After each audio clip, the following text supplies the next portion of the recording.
Good morning, y'all. Hey, sister friends. Today we have our cabinet door. We painted it with 2 coats of buttercream, or we cleaned it with white lightning, scuff sanded a little, painted it with 2 coats of buttercream. We put a wash on this side and a glaze on this side, both of which we made ourselves by mixing coffee bean paint with water for the wash, or with, and here it is, or with Satin Topcoat for the glaze. I had put a coat of Satin Topcoat on here already because you always want to sort of close the pores of that chalk and stuff that's in there before you continue layering your other stuff, because it helps the other stuff slide around easier.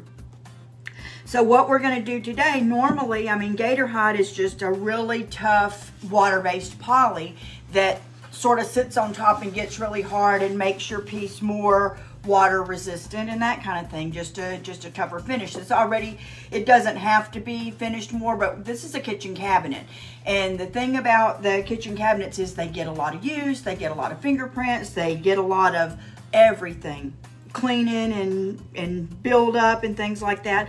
So we're going to put Gator Hide. You can put as many coats of Gator Hide as you want. We're going to do one in this demonstration, but I'm just going to tell you ahead of time, you can do as many as you want. Some people do 2 or 3 coats if they're really wanting, you know, these things to, I guess, be able to be thrown around the kitchen and stomped on and put back and still look good. Even if you weren't glazing or washing like we did here, you're going to want to put a coat of the Satin Topcoat first and let that seal all the pores of the chalk that's on there before you do your Gator Hide. I'm going to use a Gator Hide sponge, which is a blue sponge. Sometimes for other things I use like the car wash sponges that you can get at Walmart or the dollar store or wherever.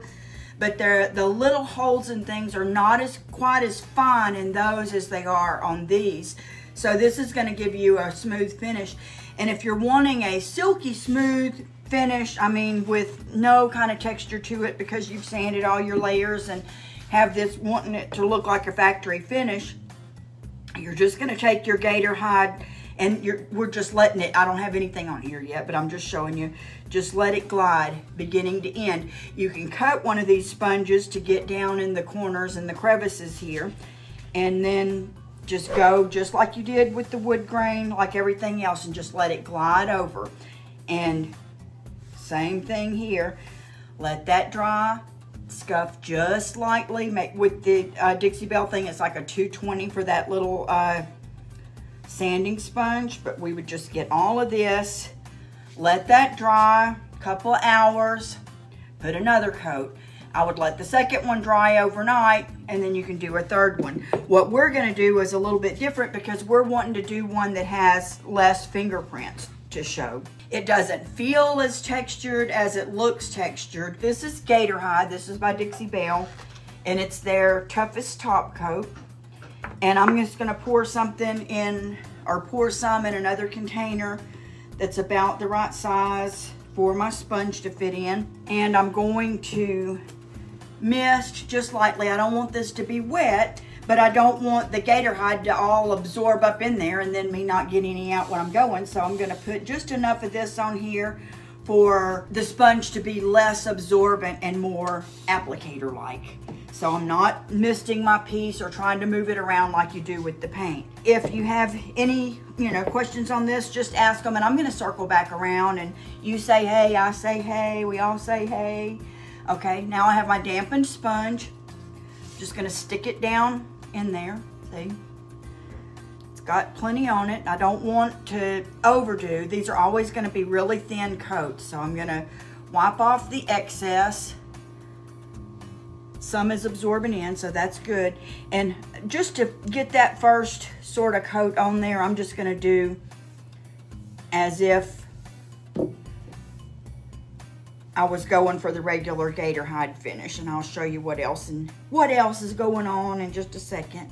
Let me get this inside here. It just comes off of this sponge so easily. This is a lifesaver. A time saver, a lifesaver. Just getting some everywhere. I'm going to get a little bit more on my sponge, wiping off the excess again. And I'm going with the wood grain straight up and down. You wouldn't have to in this particular situation, but that's what I'm doing because that's the way I'm used to doing it. And it gives you the best finish if you're just going with the Gator Hide. Let's get it here. Okay, now take your Gator Hide sponge. We're not adding any more to it, and you gotta hurry. So if it was more than one door,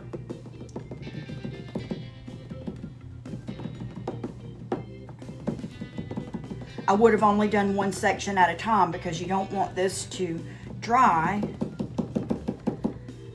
before you start.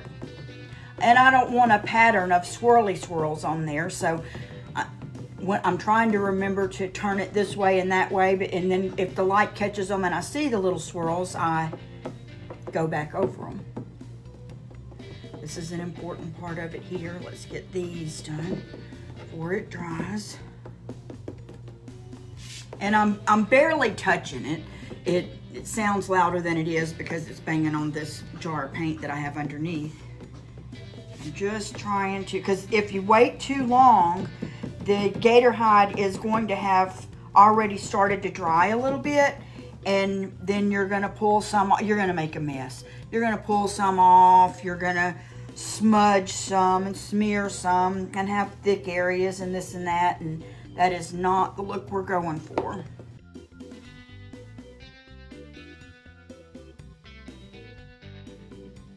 One other thing, because this is really the last video in this series, maybe I'll do one more on this if somebody tells me that they're interested in it. You can buff Gator Hide. After this dries, you can buff it to get a bit of a sheen on there, kind of like it would look if it had been waxed. When this dries, I'll put one more coat on this same exact way, and I'll probably dab it the whole time. Not just, you know, paint it on and then dab a little. That whenever I'm doing, I just had wanted to show y'all both ways. So this is gonna dry with a sort of dabbed on textured finish.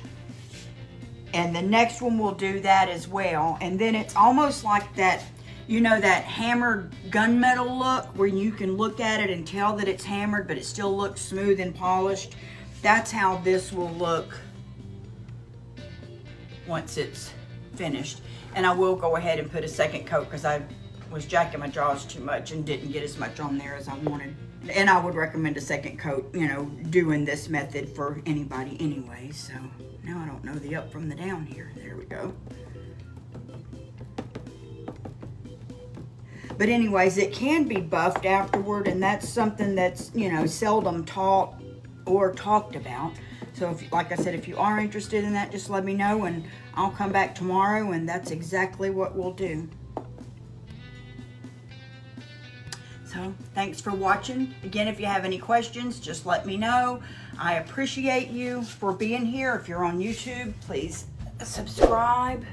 You can catch any of that glimmer there. And I will talk to you soon. Bye, y'all.